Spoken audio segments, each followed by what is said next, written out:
Foi a nota da estreia do Palmeiras no Mundial. Pelo empate e tudo que envolveu ali, nota 5. Porque aquela reta final de jogo é um vareio do Palmeiras para cima do Porto.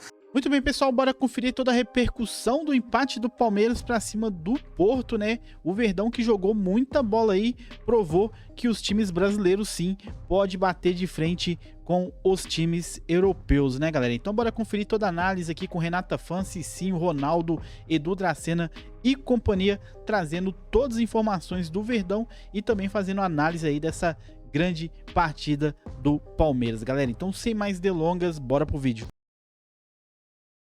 Eu confesso que eu estou curiosa, porque eu li tantas coisas diferentes, tantas análises sobre a estreia do Palmeiras. Aliás, um empate em 0-0. O Palmeiras teve muitas chances, teve volume de jogo. Substituições, até foi superior fisicamente, pelo menos era a impressão que eu tive, mas não conseguiu sair da igualdade. Ronaldão, você começa. Uma nota. Cada um vai dar uma nota para começo de história. De 1 a 10, qual foi a nota da estreia do Palmeiras no Mundial? Pelo empate e tudo que envolveu ali, nota 5. Pelo nervosismo, né? Porque ali, num momento como esse, a gente fala o quê? Você tem que se preparar para um campeonato como esse. E foi feito. O Palmeiras foi antes, viajou antes, tá, aquela coisa toda. Você tem que dar o seu 100% ali. E você não pode errar. Olha, momento como esse, a bola sambando dentro da área, você não pode errar. Porque essa bola, se ela cair no pé do Messi, ele não vai errar. E são jogadores que são o quê? Concentrados na carreira. Então ali o cara tá ligado. E o Palmeiras está indo para uma competição onde é a menina dos olhos do torcedor. Então você não pode errar. Você tem uma oportunidade e você tem que finalizar. Mas você não falou que o Palmeiras seria goleado? Eu achei. Eu achei, porque e aí se não colocar foi. na balança, mas depois eu comecei a ler e vi que o Porto estava cansado também. E não conhecia muito o Palmeiras, não sabia o que ia enfrentar. Então foi isso que aconteceu. Então nota 5. Nota 5. Cicinho, a sua nota da estreia palmeirense. Bom, Renato, eu já vou dar um pouquinho mais de moral pro Palmeiras, vou dar uma nota 7. Porque falando do Porto, teoricamente, né, na teoria, é o adversário mais difícil que o Palmeiras irá enfrentar nessa primeira fase. E o Palmeiras, sem o seu brilhantismo do melhor jogador, que é o Estevão, que não jogou bem, então não dá para perceber que o Palmeiras ainda pode melhorar. Imagine, se o Estevão tivesse jogado bem, talvez o Palmeiras até teria vencido a partida com esse brilhantismo dele. Então, eu vou dar uma nota 7 para a estreia, porque empatou com o Porto. Mas tem dois adversários que pode ser surpresa também. Olha. Pois é, Edu Dracena, pelo volume de jogo, pelo que produziu o Palmeiras, poderia sair da partida vitorioso. Qual é a sua nota? Renata, se aquela bola tivesse entrado, o Palmeiras tivesse ganho, nota 10. Não. Mas como a bola não entrou, nota 8. Se meu pai não tivesse casado com a minha mãe, eu não era nascido. Por isso mesmo. Nota 8. Pelo desempenho, pelo que o Palmeiras 8 com produziu. muita força aí. Não. De 8. vontade. Jogou muito bem, os jogadores corresponderam à altura. Era isso mesmo. Então é claro, goleou. Não goleou. Mas para quem falou que ia ser goleado, 8 é muito próximo da perfeição. Como o Cicinho falou, Como o Cicinho falou e você que o Palmeiras ia ser goleado pelo Porto. Pô, o Porto nem deu 2 chutes no gol do Everton, entendeu? Olha, quase, então o Palmeiras foi superior sim, né, do início ao fim. É claro que o Porto teve algumas chances. Não quis jogar o Porto. Mas pô, não cansou. Que joga, então, o Porto jogou cansado. 49 jogos na temporada, o Palmeiras já jogou 35 desde janeiro isso. aqui.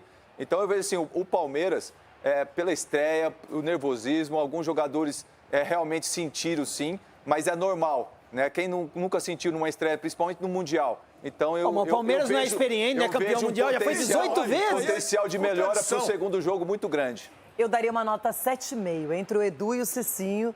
Me surpreendeu positivamente. Acho que o Palmeiras, vai lamentar muito as chances desperdiçadas, mas de igual para igual com o europeu, mostrando qualidade, tem um elenco muito produtivo e nas substituições do Abel até melhorou o desempenho. Agora, vamos para Nova Jersey, lá está a nossa Gabi Guimarães trabalhando bastante, acompanhou de perto essa estreia palmeirense. Não veio o resultado positivo, a vitória, mas Gabi, a impressão do Palmeiras, essa sim, foi legal para o torcedor, para a mídia. E aí, qual foi a temperatura? O pessoal aprovou, gostou, valorizou o Palmeiras? Sim ou não? Boa tarde, Gabi. Oi, Rê, ótima tarde para você também, para todos que estão ligados com a gente. O torcedor palmeirense poderia até ficar feliz, mas ficou pensando, meu Deus, quem chamou esse tal desse Cláudio Ramos? Quem chamou esse goleiro aí? O bom não era o Diogo Costa? O goleirão do Porto pegou tudo também. O Palmeiras, é claro, não teve a eficiência necessária, ficou no 0-0 aqui no estádio MetLife, que eu lembro a vocês, é o estádio que vai ser o palco da final da Copa do Mundo do ano que vem, de 2026. Então a gente está vivendo uma prévia por aqui. Fato é que ontem foi o palco de Palmeiras e Porto que terminaram no 0-0 e a situação só não é tão complicada no grupo A, Rê, para a gente já projetar daqui para frente, porque Al Ahly e Inter Miami também empataram pelo mesmo placar, 0-0. Então no grupo A tá todo mundo só com um pontinho. E aí eu relembro a vocês os critérios de desempate. São eles: confronto direto, saldo de gols, gols marcados e depois cartões vermelhos e amarelos. Por que que isso é importante? Bingo para quem falou que o técnico Abel Ferreira nesta Copa do Mundo de Clubes já ia levar um cartãozinho amarelo. No segundo tempo ele ficou ali, esperando. Quero fazer minhas substituições. Vamos lá, quarto árbitro, me ajuda. E aí demorou. O português fez aquilo que a gente já está acostumado, reclamou e tome o primeiro cartão amarelo deste Mundial para o técnico Abel Ferreira, que, é claro, quer deixar essa história para trás, este empate também para trás. E até por isso toda a delegação alviverde já está em Greensboro, lá na Carolina do Norte, nesta segunda-feira. O Verdão viajou logo depois da partida, já está lá na sua sede aqui nos Estados Unidos, dando início à preparação. O treino vai acontecer às 4 horas da tarde aqui nos Estados Unidos, ou seja, 1 horinha de diferença para o Brasil, e o Palmeiras dá início à preparação para o próximo jogo, que vai ser contra o Al Ahly na próxima quinta-feira, também aqui no MetLife Stadium, 1 hora da tarde, no horário de Brasília. E é claro, aqui no Jogo Aberto a gente vai trazendo os detalhes da preparação do Palmeiras neste grupo, que tá tudo igual por enquanto. Rê. Tá ótimo, Gabi. Muito obrigada pelas informações. Daqui a pouquinho você volta e a gente bate mais um papo sobre a estreia do Palmeiras. Então agora vamos falar do Palmeiras, já com os lances do jogo. Boa. Vamos começar a nossa análise com o Eugênio Leal. A gente está vendo o menino Estevão. Esse é o Samu. O Estevão teve 2 chances no primeiro tempo, uma pelo menos no primeiro tempo, né, Eugênio? O Samu também teve a dele, mas o Palmeiras teve mais chances, não teve, Eugênio? Sim, já no primeiro tempo teve mais chances. Se a gente somar o jogo todo, isso aumenta, porque o segundo tempo do Palmeiras foi bem melhor do que o do Porto. Foi um jogo muito bom, muito bom. Os dois times tiveram essas oportunidades, mas o Palmeiras conseguiu se impor. Mostrou uma consistência muito grande no plano tático, no plano físico, se beneficiou, né, de um Porto muito cansado no segundo tempo. Imagino eu que, em função de estar em final de temporada, do campeonato português já ter acabado há cerca de um mês, o time está meio que sem competição, e o Palmeiras soube aproveitar-se disso. Faltou um detalhe, que era a bola entrar na rede para ganhar o jogo. Mas mostrou-se um time muito bem montado, muito competitivo e que realmente foi melhor do que o Porto no jogo. O Porto teve também suas chances de ganhar o jogo. É isso que você falou. Eu ia falar, você já falou antes. O Everton também fez as defesas dele. Em 2 momentos importantes, uma delas no começo do segundo tempo. Acho que ficou esse gostinho de quero mais justamente por isso, né? O Palmeiras esteve perto da vitória. O Palmeiras não só teve mais chances, como chegou a ter 3 chances no mesmo lance, no fim do primeiro tempo. Aquela bola onde o goleiro Cláudio Ramos trabalhou e fez o Abel falar muito dele, né? Imagine se esse... Foi o nome mais comentado após o jogo. Nas entrevistas coletivas também o Martim Anselmo falou sobre ele. A imprensa portuguesa o destacou bastante. Não à toa, né? Ele foi eleito assim, foi colocado como o melhor em campo, o que mostra a superioridade do Palmeiras, né, Pronto? E ele entrou também no lugar do titularaço, que é o Diogo, né? É o goleiro da seleção portuguesa. O goleiro que acabou de ganhar. Olha essa tela aqui que vai aparecer pra gente, professor, e pro fã de esportes também que nos assiste, falando um pouco mais do goleiro do Porto. Herói Cláudio Ramos contra o Palmeiras. Comparação com 2 jogos do Campeonato Português na temporada. Contra o Palmeiras não sofreu nenhum gol, nos outros 2 jogos sofreu 3. Contra o Palmeiras, 4 defesas, nos outros jogos 5, em 2 jogos ele fez 5. E o aproveitamento de 80%. aproveitamento de defesas contra o Verdão, com 1,98 gols prevenidos. Olha a diferença, de 1,98 para 0,28, de 80 para 55,6. E como você estava dizendo, professor, ele é reserva do Diogo Costa, que é o goleiro da seleção portuguesa. Também por isso chamou muito a atenção. Ele evita 2 gols no mesmo lance, são 3 lances, 2 é ele que tira.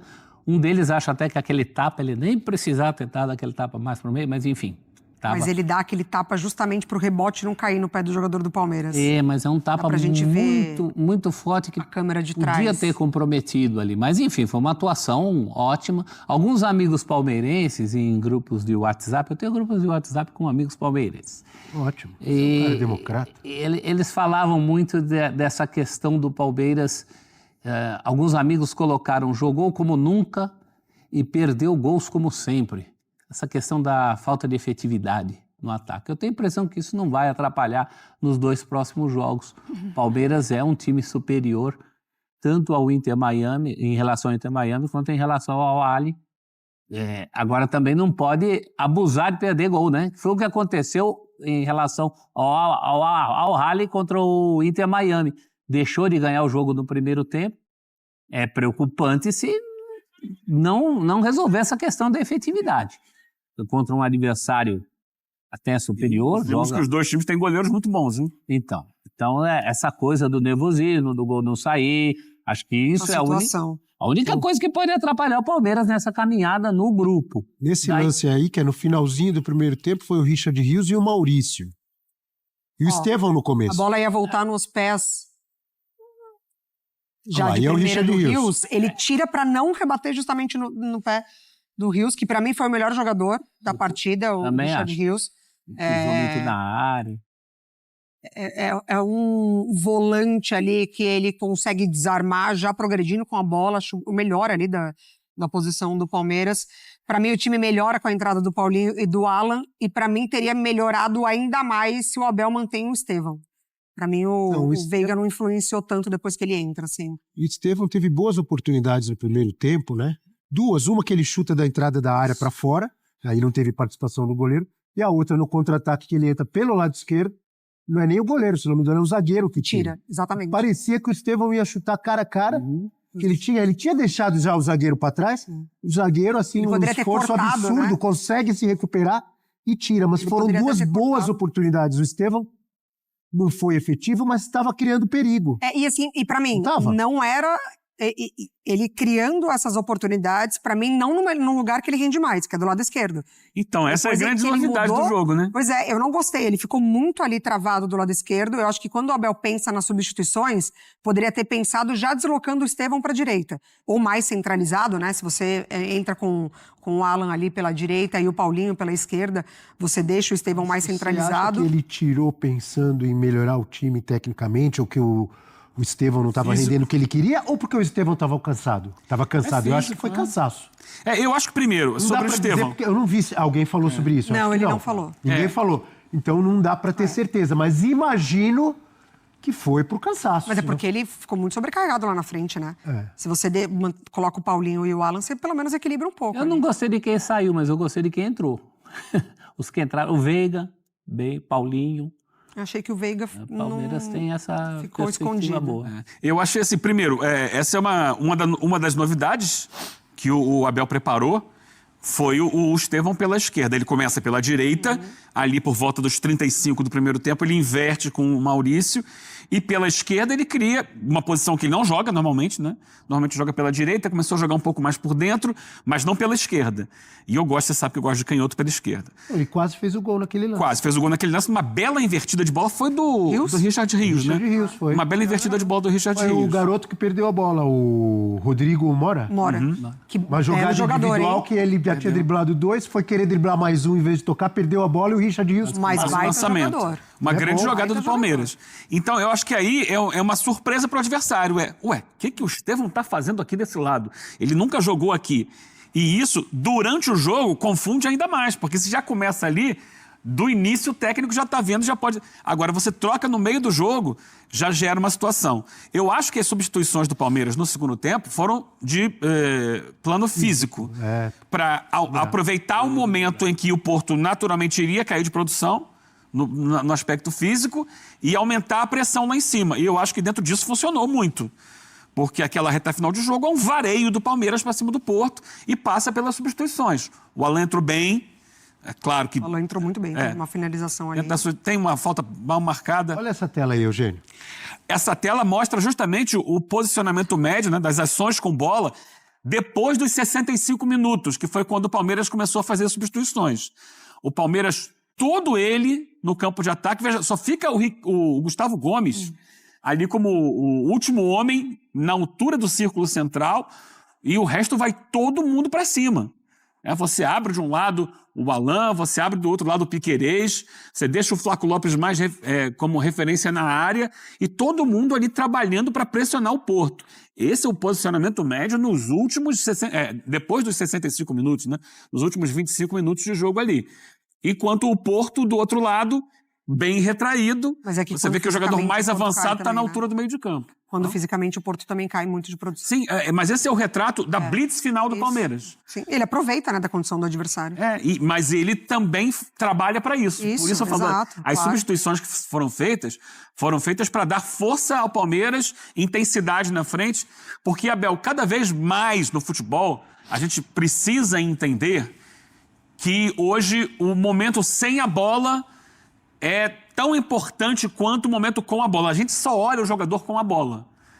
E é muito importante que, inclusive, os atacantes sem a bola consigam pressionar o adversário para recuperar essa bola o mais perto possível do gol. Então, quando você faz as substituições, não é só olhando o que o jogador é capaz de fazer no momento que tem a bola. É também, e às vezes mais ainda, no que ele está conseguindo fazer sem a bola.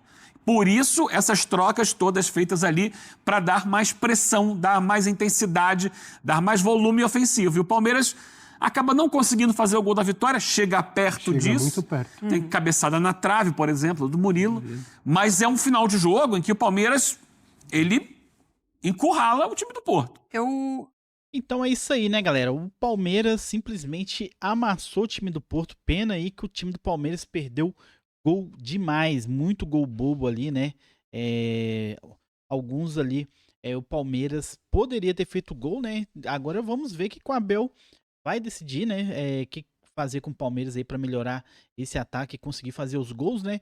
Teoricamente, o Al Ahly e o Inter Miami é mais fraco que o Porto, né? O Porto, a expectativa era que eles seria o time mais forte dessa chave, e o Palmeiras simplesmente atropelou. Infelizmente não conseguiu sair o gol, porque o Palmeiras merecia muito sair com essa vitória aí, porque jogou demais, né, galera? Jogou demais. Então, inventando mil desculpas aí para tentar diminuir o mérito do Palmeiras, mas o Verdão jogou muita bola, com muita confiança, sem nervosismo, foi para cima, à vontade, né? Então, o Palmeiras, Estevão, o Vitor Roque jogou bem também, mas talvez o Palmeiras, naquele momento, precisaria talvez precisaria mais do Flaco Lopes, né, galera? Eu acho que nesse jogo aí, talvez, seria um jogo interessante pro Flaco Lopes. Precisava ali de um homem-gol ali, né? Pro Palmeiras conseguir sair com essa vitória aí, né, galera? Então, os outros dois jogos aí pro Verdão ficaria mais tranquilo, não que ficaria fácil, né? Porque não dá pra saber aí como que as duas equipes vão armar a sua equipe, mas o time do Palmeiras jogou muito bem, muita moral aí. O Palmeiras só faltou a vitória para poder mostrar, ser justo, né, com tudo que jogou dentro de campo, né? O Verdão simplesmente jogou muita bola, né, galera? Então deixa a opinião de vocês aqui nos comentários, deixa seu like, se inscreve no canal para vocês ficarem por dentro de todas as notícias do Palmeiras. Vou ficando por aqui, tamo junto, valeu, fui!